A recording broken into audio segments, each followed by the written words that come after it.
யாத்திராகமம் 30ஆம் அதிகாரம் 1. தூபங்காட்டுகிறதற்கு ஒரு தூபபீடத்தையும் சீத்திம் மரத்தினால் உண்டாக்குவாயாக. 2. அது ஒரு முழ நீளமும் ஒரு முழ அகலமுமான சதுரமும் 2 முழ உயரமுமாய் இருக்க வேண்டும். அதன் கொம்புகள் அதனோடே ஏகமுமாயிருக்க வேண்டும். 3. அதன் மேற்புறத்தையும் சுற்றுப்புறத்தையும் அதன் கொம்புகளையும் பசும்பொன்தகட்டால் மூடி சுற்றிலும் அதற்கு பொன்திறனையை உண்டு பண்ணி. 4.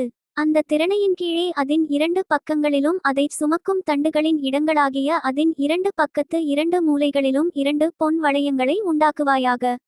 5. அந்த தண்டுகளையும் சீத்திம் மரத்தால் பண்ணி அவைகளையும் பொன்தகட்டால் மூடக்கடவாய். 6. சாட்சி பெட்டிக்கு முன்னிருக்கும் திரைச்சீலைக்கும் நான் உன்னை சந்திக்கும் இடமாகிய சாட்சி சந்நிதியின் மேலுள்ள கிருபாசனத்துக்கும் முன்பாக அதை வைக்கக்கடவாய். 7. ஆரோன் காலைதோறும் அதின்மேல் சுகந்த தூபங்காட்ட வேண்டும். மாலையில் விளக்கேற்றும் போதும் அதின்மேல் தூபங்காட்டக் கடவன். விளக்குகளை விளக்கும்போதும் அதின்மேல் தூபங்காட்ட வேண்டும். 8. உங்கள் தலைமுறைதோறும் கர்த்தருடைய சந்நிதியில் காட்டவேண்டிய நித்திய தூபம் இதுவே. 9. அதின்மேல் அந்நிய தூபத்தையாகிலும் தகனபலியையாகிலும் போஜனபலியையாகிலும் படைக்க வேண்டாம். அதின்மேல் பானபலியை ஊற்றவும் வேண்டாம். 10. வருஷத்தில் ஒருமுறை ஆரோன் பாவநிவாரண பலியின் இரத்தத்தினால் அதன் கொம்புகளின் மேல் பிராயச்சித்தம் பண்ணுவானாக. உங்கள் தலைமுறைதோறும் வருஷத்தில் ஒருமுறை அதின்மேல் பிராயச்சித்தம் பண்ணுவானாக. அது கர்த்தருக்கு மகா பரிசுத்தமானது என்றார். 11. பின்னும் கர்த்தர் மோசேயை நோக்கி 12. நீ இஸ்ரவேல் புத்திரரை அவர்கள் இலக்கத்தின்படி கணக்கு பார்க்கும் பொருட்டு அவர்களை எண்ணும்போது அவர்களுக்குள்ளே ஒரு வாதை உண்டாகாதபடிக்கு அவர்களில் ஒவ்வொருவனும் எண்ணப்படும் சமயத்தில் தந்தன் ஆத்துமாவுக்காக கர்த்தருக்கு மீட்கும் பொருளை கொடுக்கக்கடவன். 13.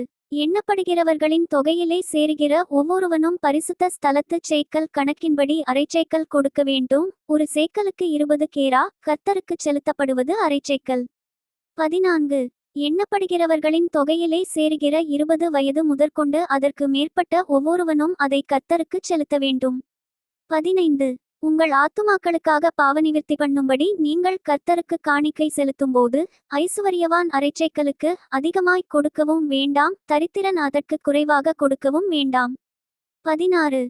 அந்த பாவநிவிர்த்தி பணத்தை நீ இஸ்ரவேல் புத்திரர் கையில் வாங்கி அதை ஆசரிப்பு கூடாரத்தின் திருப்பணிக்கு கொடுப்பாயாக. அது கர்த்தருடைய சந்நிதியில் உங்கள் ஆத்துமாக்களுக்காக பாவநிவிர்த்தி செய்யும் பொருட்டு இஸ்ரவேல் புத்திரருக்கு ஞாபகக்குறியாயிருக்கும் என்றார். 17. பின்னும் கர்த்தர் மோசேயை நோக்கி 18. கழுவுகிறதற்கு வெண்கலத்தால் ஒரு தொட்டியையும் வெண்கலத்தால் அதன் பாதத்தையும் உண்டாக்கி அதை ஆசரிப்பு கூடாரத்திற்கும் பலிபீடத்திற்கும் நடுவே வைத்து அதிலே தண்ணீர் வார்ப்பாயாக. 19. அதனிடத்தில் ஆரோனும் அவன் குமாரரும் தங்கள் கைகளையும் தங்கள் கால்களையும் கழுவக்கடவர்கள். 20.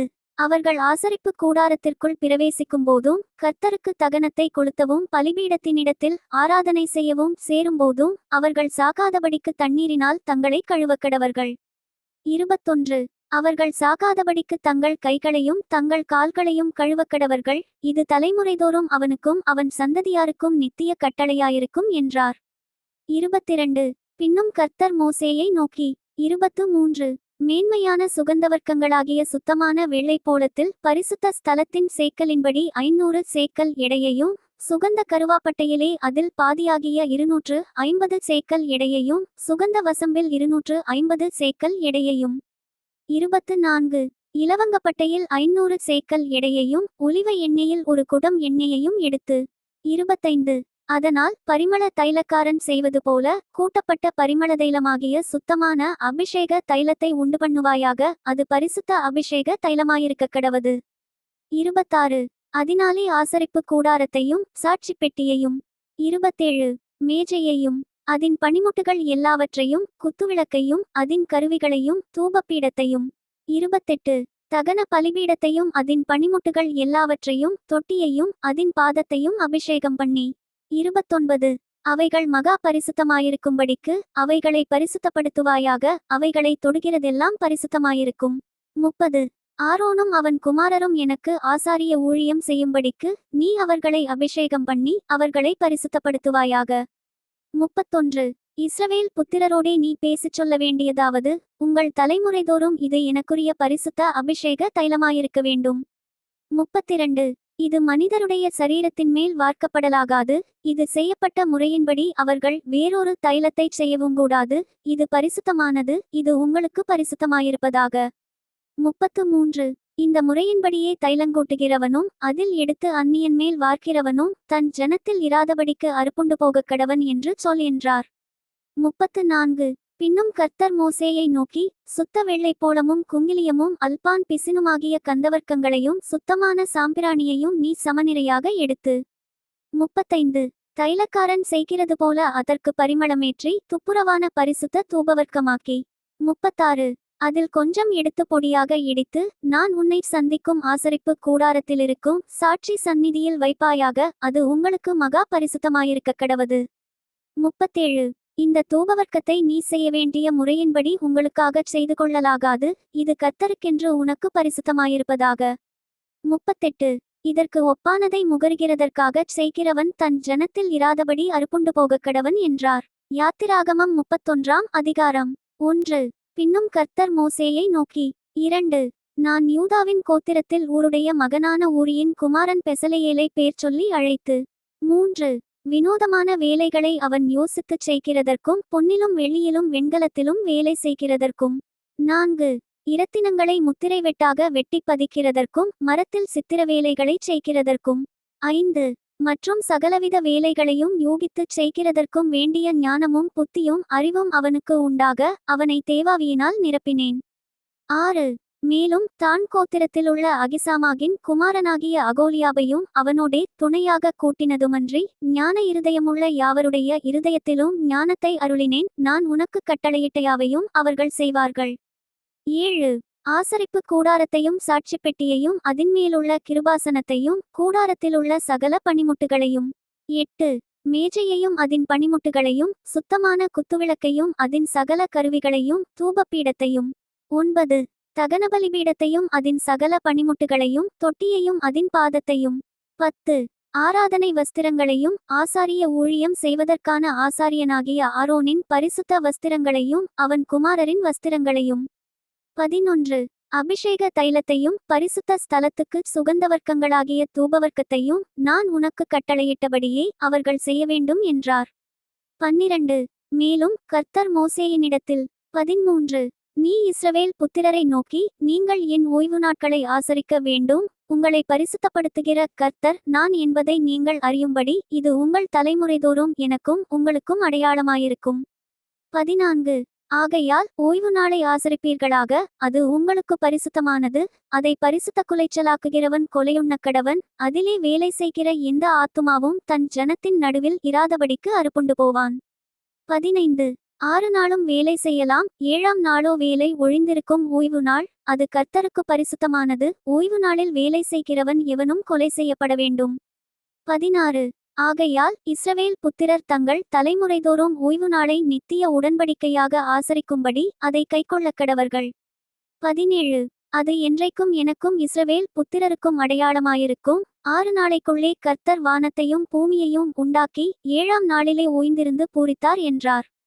18 சீனாய் மலையில் அவர் மோசேயோடே பேசி முடிந்தபின் தேவனுடைய விரலினால் எழுதப்பட்ட கற்பலகைகளாகிய சாட்சியின் 2 பலகைகளை அவனிடத்தில் கொடுத்தார். யாத்திராகமம் 32ஆம் அதிகாரம் 1 மோசே மலையிலிருந்து இறங்கிவர தாமதிக்கிறதை ஜனங்கள் கண்டபோது அவர்கள் ஆரோனிடத்தில் கூட்டங்கூடி அவனை நோக்கி, எகிப்து தேசத்திலிருந்து எங்களை அழைத்து கொண்டு வந்த அந்த மோசேக்கு என்ன சம்பவித்ததோ அறியோம். ஆதலால் நீர் எழுந்து எங்களுக்கு முன்செல்லும் தெய்வங்களை எங்களுக்காக உண்டுபண்ணும் என்றார்கள். 2 அதற்கு ஆரோன், உங்கள் மனைவிகள் குமாரர் குமாரத்திகளுடைய காதுகளில் இருக்கிற பொன்னணிகளை கழற்றி என்னிடத்தில் கொண்டு வாருங்கள் என்றான். 3 ஜனங்கள் எல்லாரும் தங்கள் காதுகளில் இருந்த பொன்னணிகளை கழற்றி ஆரோனிடத்தில் கொண்டு வந்தார்கள்.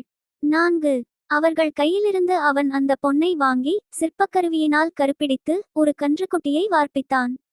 அப்பொழுது அவர்கள், இஸ்ரவேலரே, உங்களை எகிப்து தேசத்திலிருந்து அழைத்து கொண்டு வந்த உங்கள் தெய்வங்கள் இவைகளே என்றார்கள். 5 ஆரோன் அதை பார்த்து அதற்கு முன்பாக ஒரு பலிபீடத்தை கட்டி நாளைக்கு கர்த்தருக்கு பண்டிகை என்று கூறினான். 6 மறுநாள் அவர்கள் அதிகாலையில் எழுந்து சர்வாங்கதகன பலிகளையிட்டு சமாதான பலிகளைச் செலுத்தினார்கள். பின்பு ஜனங்கள் புசிக்கவும் குடிக்கவும் உட்கார்ந்து விளையாட எழுந்தார்கள். 7 அப்பொழுது கர்த்தர் மோசேயை நோக்கி, நீ இறங்கிப்போ, எகிப்து தேசத்திலிருந்து நீ நடத்தி கொண்டு வந்த உன் ஜனங்கள் தங்களை கெடுத்துக்கொண்டார்கள். 8. அவர்களுக்கு நான் விதித்த வழியை அவர்கள் சீக்கிரமாய் விட்டு விலகினார்கள். அவர்கள் தங்களுக்கு ஒரு கன்றுக்குட்டியை வார்ப்பித்து அதை பணிந்து கொண்டு அதற்கு பலியிட்டு, இஸ்ரவேலரே, உங்களை எகிப்து தேசத்திலிருந்து அழைத்து கொண்டு வந்த உங்கள் தெய்வங்கள் இவைகளே என்று சொன்னார்கள் என்றார். 9. பின்னும் கர்த்தர் மோசேயை நோக்கி, இந்த ஜனங்களை பார்த்தேன், இவர்கள் வணங்கா கழுத்துள்ள ஜனங்கள். 10. ஆகையால் என் கோபம் இவர்கள் மேல் மூளவும் நான் இவர்களை அழித்து போடவும் நீ என்னை விட்டுவிடு, உன்னை ஒரு பெரிய ஜாதியாக்குவேன் என்றார். 11. மோசே தன் தேவனாகிய கர்த்தரை நோக்கி, கர்த்தாவே, தேவரீர் மகா பலத்தினாலும் வல்லமையுள்ள கையினாலும் எகிப்து தேசத்திலிருந்து புறப்பட பண்ணின உம்முடைய ஜனங்களுக்கு விரோதமாக உம்முடைய கோபம் பற்றியெறிவதென்ன? 12. மலைகளில் அவர்களை கொன்று போடவும் பூமியின் மேல் இராதபடிக்கு அவர்களை நிர்மூலமாக்கவும் அவர்களுக்கு தீங்கு செய்யும் பொருட்டே அவர்களை புறப்பட பண்ணினார் என்று எகிப்தியர் சொல்லுவானேன்? உம்முடைய கோபத்தின் உக்கிரத்தை விட்டு திரும்பி உமது ஜனங்களுக்கு தீங்கு செய்யாதபடிக்கு அவர்கள் மேல் பரிதாபங்கொள்ளும். 13. உமது தாசராகிய ஆபிரகாமையும் ஈசாக்கையும் இஸ்ரவேலையும் நினைத்தருளும். உங்கள் சந்ததியை வானத்து நட்சத்திரங்களைப் போல பெருக பண்ணி நான் சொன்ன இந்த தேசம் முழுவதையும் உங்கள் சந்ததியார் என்றைக்கும் சுதந்தரித்துக் கொள்ளும்படிக்கு அவர்களுக்கு கொடுப்பேன் என்று உம்மை கொண்டே அவர்களுக்கு ஆணையிட்டு சொன்னீரே என்று கெஞ்சி பிரார்த்தித்தான். 14. அப்பொழுது கர்த்தர் தமது ஜனங்களுக்கு செய்ய நினைத்த தீங்கை செய்யாதபடிக்கு பரிதாபங்கொண்டார். 15. பின்பு மோசே மலையிலிருந்து இறங்கினான். சாட்சி பலகைகள் இரண்டும் அவன் கையில் இருந்தது. அந்த பலகைகள் இருபுறமும் எழுதப்பட்டிருந்தது. அவைகள் இந்த பக்கத்திலும் அந்த பக்கத்திலும் எழுதப்பட்டிருந்தது. 16. அந்த பலகைகள் தேவனால் செய்யப்பட்டதாயும் அவைகளிலே பதிந்த எழுத்து தேவனால் எழுதப்பட்ட எழுத்துமாயிருந்தது. 17. ஜனங்கள் ஆரவாரம் பண்ணுகிறதை யோசுவா கேட்டு மோசேயை நோக்கி, பாளையத்தில் யுத்தத்தின் இரைச்சல் உண்டாயிருக்கிறது என்றான். 18. அதற்கு மோசே, அது ஜெயதொனியாகிய சத்தமும் அல்ல, அப்ஜெயதொனியாகிய சத்தமும் அல்ல, பாடலின் சத்தம் எனக்கு கேட்கிறது என்றான். 19. அவன் பாளையத்துக்குச் சமீபித்து அந்த கன்றுக்குட்டியையும் நடனத்தையும் கண்டபோது மோசே கோபம் மூண்டவனாகி தன் கையிலே இருந்த பலகைகளை மலையின் அடியிலே எறிந்து உடைத்து போட்டு. 20. அவர்கள் உண்டு பண்ணின கன்றுக்குட்டியை எடுத்து அக்கினியில் சுட்டெரித்து அதை பொடியாக அரைத்து தண்ணீரின் மேல் தூவி அதை இஸ்ரவேல் புத்திரர் குடிக்கும்படி செய்தான். 21. பின்பு மோசே ஆரோனை நோக்கி, நீ இந்த ஜனங்கள் மேல் இந்த பெரும்பாதகத்தை சுமத்துகிறதற்கு இவர்கள் உனக்கு என்ன செய்தார்கள் என்றான். 22. அதற்கு ஆரோன், என் ஆண்டவனுக்கு கோபம் மூளாதிருப்பதாக இது பொல்லாத ஜனம் என்று நீர் அறிந்திருக்கிறீர். 23. இவர்கள் என்னை நோக்கி, எங்களுக்கு முன்செல்லும் தெய்வங்களை எங்களுக்கு உண்டு பண்ணும், எகிப்து தேசத்திலிருந்து எங்களை அழைத்து கொண்டு வந்த அந்த மோசேக்கு என்ன சம்பவித்ததோ அறியோம் என்றார்கள். 24. அப்பொழுது நான், பொன்னுடைமை உடையவர்கள் எவர்களோ அவர்கள் அதை கழற்றித் தரக்கடவர்கள் என்றேன். அவர்கள் அப்படியே செய்தார்கள். அதை அக்கினியிலே போட்டேன், அதிலிருந்து இந்த கன்றுக்குட்டி வந்தது என்றான். 25. ஜனங்கள் தங்கள் பகைவருக்குள் அவமானப்படத்தக்கதாக ஆரோன் அவர்களை நிர்வாணமாக்கியிருந்தான். அவர்கள் நிர்வாணமாயிருக்கிறதை மோசே கண்டு. 26. பாளையத்தின் வாசலில் நின்று, கர்த்தருடைய பட்சத்தில் இருக்கிறவர்கள் யார்? அவர்கள் என்னிடத்தில் சேரக்கடவர்கள் என்றான். அப்பொழுது லேவியின் புத்திரர் எல்லாரும் அவனிடத்தில் கூடிவந்தார்கள். 27. அவன் அவர்களை நோக்கி, உங்களில் ஒவ்வொருவனும் தன் பட்டயத்தை தன் அறையிலே கட்டிக்கொண்டு பாளையமெங்கும் உள்ளும் புறம்பும் வாசலுக்கு வாசல் போய் ஒவ்வொருவனும் தந்தன் சகோதரனையும் ஒவ்வொருவனும் தந்தன் சிநேகிதனையும் ஒவ்வொருவனும் தந்தன் அயலானையும் கொன்று போடக்கடவன் என்று இஸ்ரவேலின் தேவனாகிய கர்த்தர் சொல்லுகிறார் என்றான். 28. லேவியின் புத்திரர் மோசே சொன்னபடியே செய்தார்கள். அந்நாளில் ஜனங்களில் ஏறக்குறைய 3000 பேர் விழுந்தார்கள். 29. கர்த்தர் இன்றைக்கு உங்களுக்கு ஆசீர்வாதம் அளிக்கும்படி இன்றைக்கு நீங்கள் அவனவன் தந்தன் மகனுக்கும் சகோதரனுக்கும் விரோதமாயிருக்கிறதினால் கர்த்தருக்கு உங்களை பிரதிஷ்டை பண்ணுங்கள் என்று மோசே சொல்லியிருந்தான். 30. மறுநாளில் மோசே ஜனங்களை நோக்கி, நீங்கள் மகா பெரிய பாவம் செய்தீர்கள், உங்களுக்காக பாவநிவிர்த்தி செய்யக்கூடுமோ என்று அறிய இப்பொழுது நான் கர்த்தரிடத்திற்கு ஏறிப்போகிறேன் என்றான். 31. அப்படியே மோசே கர்த்தரிடத்திற்கு திரும்பிப் போய், ஐயோ, இந்த ஜனங்கள் பொன்னினால் தங்களுக்கு தெய்வங்களை உண்டாக்கி மகா பெரிய பாவம் செய்திருக்கிறார்கள். 32. ஆகிலும் தேவரீர் அவர்கள் பாவத்தை மன்னித்தருளுவீரானால் மன்னித்தருளும், இல்லாவிட்டால் நீர் எழுதின உம்முடைய புஸ்தகத்திலிருந்து என் பேரை கிறுக்கிப் போடும் என்றான். 33. அப்பொழுது கர்த்தர் மோசேயை நோக்கி, எனக்கு விரோதமாய் பாவம் செய்தவன் எவனோ அவன் பேரை என் புஸ்தகத்திலிருந்து கிறுக்கிப் போடுவேன். 34 இப்பொழுது நீ போய், நான் உனக்குச் சொன்ன இடத்துக்கு ஜனங்களை அழைத்துக் கொண்டு போ, என் தூதனானவர் உனக்கு முன் செல்லுவார், ஆகிலும் நான் விசாரிக்கும் நாளில் அவர்களுடைய பாவத்தை அவர்களிடத்தில் விசாரிப்பேன் என்றார். 35 ஆரோன் செய்த கன்றுக்குட்டியை ஜனங்கள் செய்வித்ததின் நிமித்தம் கர்த்தர் அவர்களை உபாதித்தார். Thank you. Bye from Daniel. Bye from Daniel.